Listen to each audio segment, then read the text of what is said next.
Hello friends, welcome to Lucky Reddy stories. Please story విన్న తర్వాత like, comment, share and subscribe చేసుకోవటం మాత్రం మర్చిపోవద్దు. విక్రమార్కుడు స్టోరీ 63వ భాగంలోనికి వెళ్ళిపోదాం. హిరణ్య హాల్లో ఎక్కడా కూడా కనిపించలేదు. రూమ్లో ఉందా అని అనుకుంటూ తన ఫ్లోర్లో ఉన్న బయట సీసీటీవీ ఫుటేజ్ని ఓపెన్ చేశాడు. కరెక్ట్గా అప్పుడే ఆదిత్య ఆ ఫ్లోర్ మీదకు పరిగెత్తుకుంటూ రావటం గమనించిన విక్రమార్క కళ్ళు చిట్లించాడు. వీడేంటి ఇక్కడ ఇంటిలో కనిపిస్తున్నాడు? నేను చూస్తున్నది ఆదిత్యనేనా అని ఒక్కసారి గట్టిగా కళ్ళు మూసి తెరిచి చూశాడు విక్రమార్క. అప్పుడు కరెక్ట్గా ఆదిత్య హిరణ్య దగ్గర కనిపించాడు. అవును, నేను చూస్తున్నది ఆదిత్యనే, కానీ వీడు ఎప్పుడు ఇక్కడికి వచ్చాడు? హిరణ్య కింద పడిపోయింది అన్న ఆలోచన కూడా అతనికి లేదు. తన తమ్ముడు ఇంటికి ఎప్పుడు వచ్చాడు అన్న ధ్యాస మాత్రమే ఉండటంతో నాకు చెప్పకుండా వీడు ఇంటికి రావటం, అది కూడా ఇన్ని సంవత్సరాలలో ఫస్ట్ టైం. వీడు ఇప్పుడు ఎందుకు వచ్చాడు? నా కోసం వచ్చాడా? కానీ నా కోసం వస్తే నన్ను కలవాలి, నాకు ఫోన్ చేయాలి. కానీ ఇప్పటి వరకు నన్ను కలవలేదు, నాకు ఫోను చేయలేదు. మరి ఎందుకు వచ్చినట్లు? నాకు తెలియకుండా ఇంటిలో ఏదైనా జరుగుతుందా అన్న అనుమానం కూడా ఆ క్షణం విక్రమార్కకు వచ్చింది. వీడు మరి ఎందుకు వచ్చాడు? తాతయ్యను చూడటానికి వచ్చాడా అంటే అలా అనుకోవటానికి కూడా లేదు. తాతయ్యను కలవటానికి వాడు వృద్ధాశ్రమానికి ఎప్పుడు వెళుతూ ఉంటాడు కాబట్టి తాతయ్య కోసం వచ్చే ఛాన్స్ లేనే లేదు. ఇక ఇంటిలో కూడా ఎవ్వరి కోసం పెద్ద ఇంట్రెస్ట్ ఏమీ చూపించడు అని ఆలోచిస్తున్నప్పుడే తనకు గుర్తుకు వచ్చింది తన మరదలు అలేఖ్య. ఆ తింగర్ దానికోసం వచ్చాడా? కానీ దానికోసం వచ్చే ఛాన్స్ కూడా లేదే. ఎందుకంటే నాకు తెలియకుండా వీళ్ళిద్దరూ ఫోన్లో మాట్లాడుకోవటమే కాకుండా ఈ తింగర్ది అప్పుడప్పుడు బెంగళూరు వెళ్ళి ఆదిత్యను కలిసి వస్తూనే ఉంది. అది నెలకి ఒకసారి, కుదరకపోతే 2 నెలలకు ఒకసారి. మరి వీడు ఎవరి కోసం వచ్చాడు అని అతను ఆలోచిస్తూ ఉన్నప్పుడే ఆదిత్య హిరణ్యను ఎత్తుకొని రూంలోనికి తీసుకొని వెళుతూ కనిపించటంతో అతని కళ్ళు మరింత చిన్నవి అయ్యాయి. వీడేంటి ఈ అమ్మాయిని ఇలా ఎత్తుకొని లోపలికి తీసుకొని వెళ్తున్నాడు? అంటే వీడు ఇప్పుడు దీనికోసం వచ్చాడా అని ఒక్క క్షణం షాక్ అయ్యాడు విక్రమార్క. ఆదిత్యకు ఈ విషయం ఎలా తెలుసు అని ఆలోచిస్తున్నప్పుడే తన మైండ్లో మెదిలింది అలేఖ్య. అబ్బా, ఖచ్చితంగా ఈ తింగరది ఇక్కడ ఉన్న విషయాలు అన్నీ కూడా చెప్పేసి ఉంటుంది. ఇక్కడ ఏం జరిగినా సరే నా తమ్ముడికి మ్యాటర్ పోస్ట్ చేయటంలో పోస్ట్ మ్యాన్ కంటే కూడా స్పీడ్గా వర్క్ చేస్తుంది అని పిడికిలు బిగించి అలేఖ్యా అని ఎదురుగా ఉన్న టేబుల్ మీద చేతికి గట్టిగా కొట్టాడు. అతను చాలా కోపం ఆవేశంతో కొట్టడంతో ఎదురుగా ఉన్న గ్లాస్ టేబుల్ కాస్త ఏ పీస్ కాపీస్ ముక్కలు ముక్కలు అయిపోయింది. ఆ సౌండ్కి అప్పుడే రూమ్ బయటకు వెళ్ళిన చారి పరుగున లోపలికి వచ్చి వాట్ హ్యాపెండ్ సార్ అని నోరు తెరిచాడు. అమ్మో, ఈయనేంటి ఎదురుగా ఉన్న టేబుల్ని ఇలా విరక్కొట్టాడాడు? ఖచ్చితంగా ఎవరికో ఎక్కడో మూడింది. ఎవరో ఈయనకి కోపం తెప్పించారు. ఏంటో ఇంతలా ఆవేశంతో ఊగిపోతున్నాడు. ఖచ్చితంగా పాపం ఎవరో బలైపోతున్నారు అని కళ్ళు అన్నీ ఎర్రగా మారిపోయిన విక్రమార్కను చూసి భయంతో మనసులో అనుకున్నాడు చారి. బయటకి అనలేక రూమ్లో అసహనంగా అటు ఇటు తిరుగుతున్నాడు విక్రమార్క. ఇప్పుడు తను ఇంటికి వెళితే తనకు ఎదురయ్యే పరిస్థితి ఏంటో తనకు తెలుసు. అందరికీ సమాధానం చెప్పగలడు, అందరి నోర్లను ఒక్క చూపుతో మూయించగలడు. కానీ తన తమ్ముడు ఏదైనా కావాలి అని అడిగితే మాత్రం ఖచ్చితంగా ఇవ్వాలి. ఇవ్వకుండా నేను ఎప్పుడూ లేను. ఒకవేళ ఇప్పుడు తన తమ్ముడు తనకి హిరణ్య గురించి అడిగితే ఖచ్చితంగా ఇవ్వాల్సి వస్తుంది అని మనసులో అనుకున్నాడు. ఇప్పుడు తన తమ్ముడి మనసులో ఏమి రన్ అవుతూ ఉంటుందో దాదాపుగా గ్రహించగలిగాడు.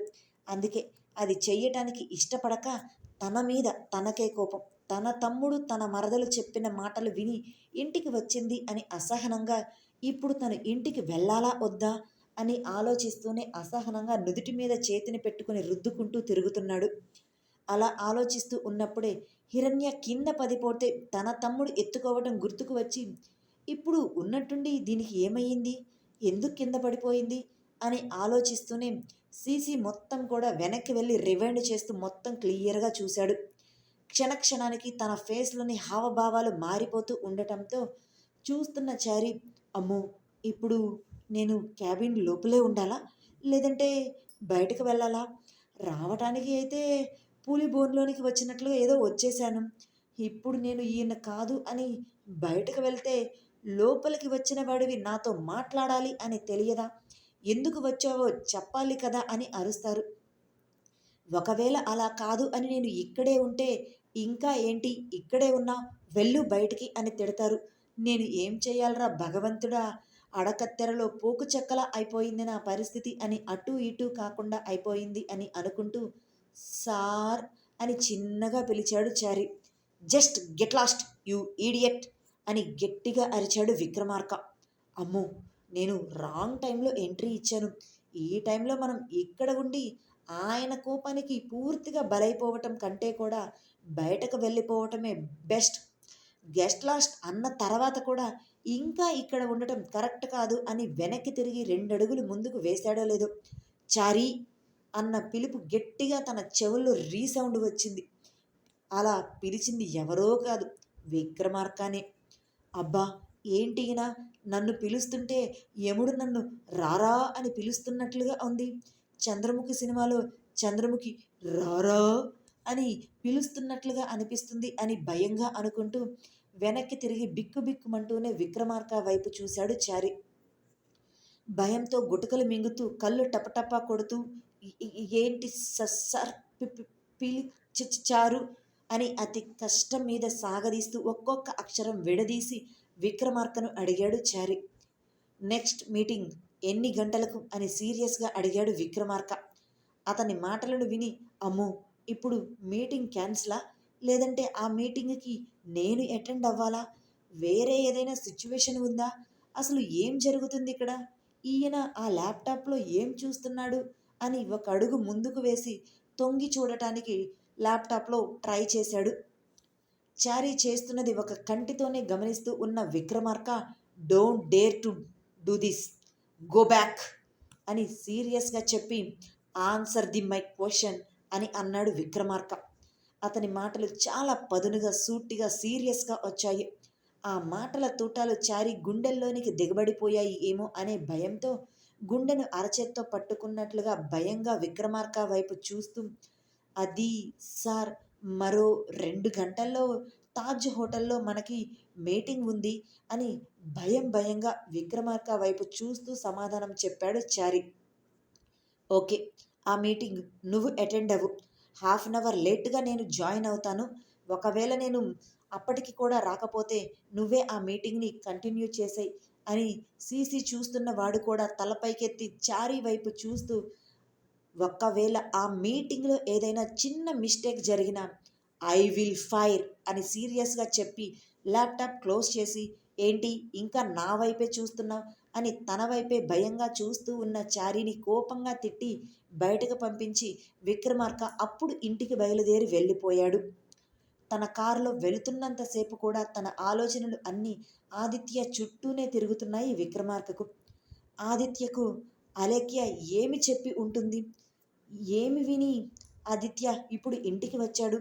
తాతయ్య అనుకున్నట్లు నేను దానిని ప్రేమించాను, పెళ్లి చేసుకుంటున్నాను అని చెప్పి ఉంటుందా, లేకపోతే నన్ను ఇన్సల్ట్ చేసింది కాబట్టి నేను దానిని పెళ్లి పీటల మీద నుంచి లేపుకొని తీసుకొని వచ్చాను అని చెప్పిందా?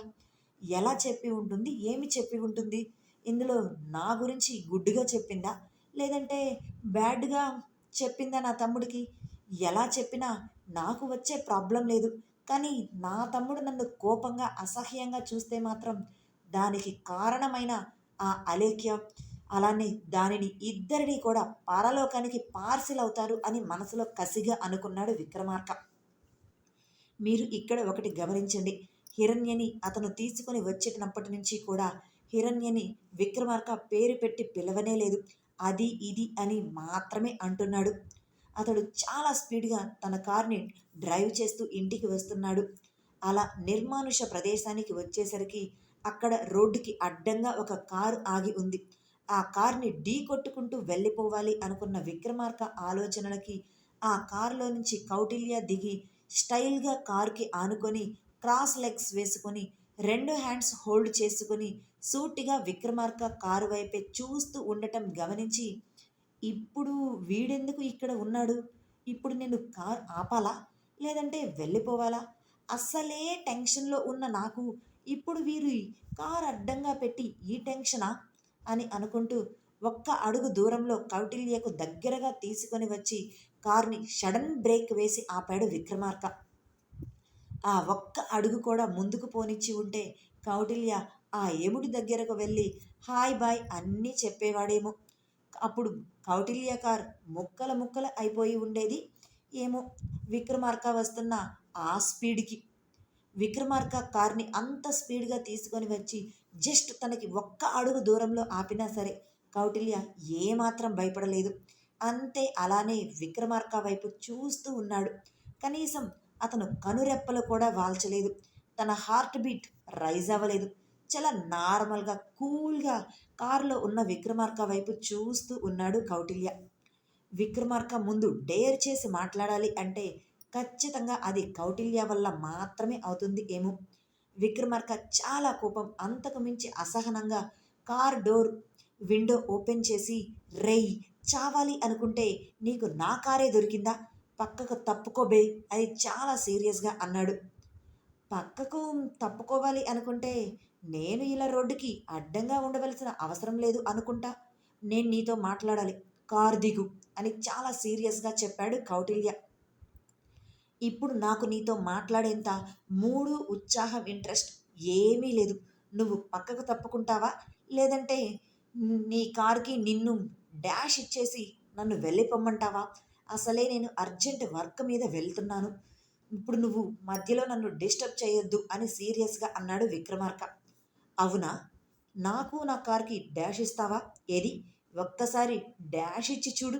నేను కూడా చూస్తాను నీకు ఎంత ధైర్యం ఉందో అని కౌటిల్య కూడా నవ్వుతూ కన్నెగరేస్తూ విక్రమార్కను మరింత రెచ్చగొడుతూ అన్నాడు. అబ్బా! వీడు చెబితే వినడు కదా అని స్టీరింగ్ మీద గట్టిగా కొట్టాడు. అది కాస్త ఆ హారన్ మీద ప్రెస్ అవ్వటంతో ఆ సౌండ్ ఆ చుట్టుపక్కల మొత్తం రీసౌండ్ అయ్యి గట్టిగా వినిపించింది. అబ్బా! ఏంటి సౌండ్ అన్నట్లుగా కౌటిల్య తన 2 చెవులను మూసుకున్నాడు. పక్కకు తప్పుకుంటావా లేదా? నాకు మనిషిని చంపటం చాలా ఈజీ. కానీ ఇప్పుడు నాకు ఒక మనిషిని చంపేంత ఇంట్రెస్ట్ లేదు అని అన్నాడు విక్రమార్క. నీకు ఇంట్రెస్ట్ లేకపోతే నాకు నిన్ను చంపేంత ఇంట్రెస్ట్ చాలా ఉంది. కాబట్టి తమరు కిందకు దిగితే ఎవరి సత్తా ఏంటో చూసుకుందామని షర్ట్ హ్యాండ్స్ ఫోల్డ్ చేసుకుంటూ కౌటిల్య ఏమాత్రం తగ్గకుండా తొనకకుండా కౌటిల్యకు విక్రమార్కతో డి అంటే డి అంటూ మాట్లాడాడు. అబ్బా! వీడు మాటలతో చెప్తే వినేలా లేడే అని అనుకుంటూ ఏమాత్రం ఆలస్యం చేయకుండా కార్ని కాస్త వెనక్కి తీసుకొని వెళ్ళి స్పీడ్గా తీసుకొని వచ్చి విక్ కౌటిల్య కార్కి డాష్ ఇచ్చేశాడు. విక్రమార్క కౌటిల్య మీద కనీసం జాలి కూడా చూపించలేదు. ఆ తర్వాత హిరణ్య లేమా అంటూ వాటర్ తీసుకుని వచ్చి హిరణ్య మీద చిలకరిస్తూ లేపటానికి ట్రై చేసింది అనూష. వాటర్ తన మీద పడటంతో అప్పుడు చిన్నగా కళ్ళు తెరిచింది. అప్పటికే చాలా నీరసంగా ఉంది. స్టమక్లో కూడా పెయిన్గా అనిపిస్తూ ఉండటంతో తనకే తెలియకుండా ఆటోమేటిక్గా తన చెయ్యి కడుపు మీదకు వెళ్ళింది. ఏం జరిగిందమ్మా అని హిరణ్య కదలికలను గమనిస్తూనే అడిగింది అనూష. ఆదిత్య తాతయ్య ఇద్దరు పక్కనే నిలబడి హిరణ్య వైపు ఏం జరిగింది అన్నట్లుగా చూస్తూనే ఉన్నారు. ఏదో చెప్పాలి అని హిరణ్య నోరు తెరిచింది.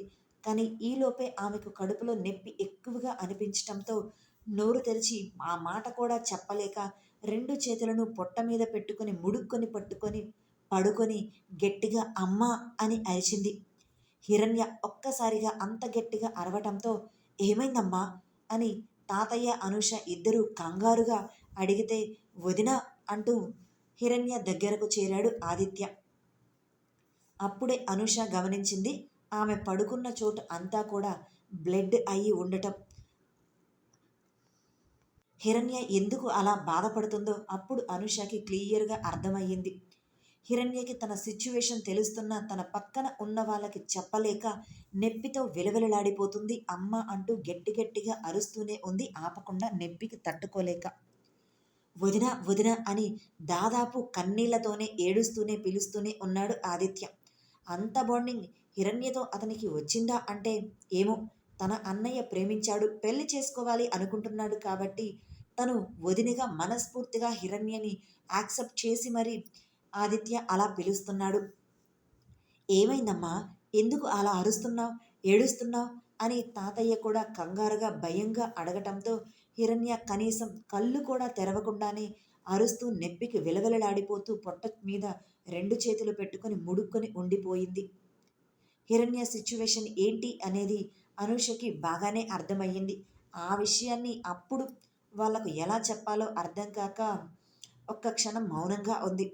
ఆ సిచ్యువేషన్ పూర్తిగా మగవాళ్ళ ఇద్దరికీ చెప్పలేక, నాన్న ఆదిత్య, అది మీరిద్దరూ ఒక 5 నిమిషాలు బయటకు వెళ్ళండి అని చెప్పింది అనూష.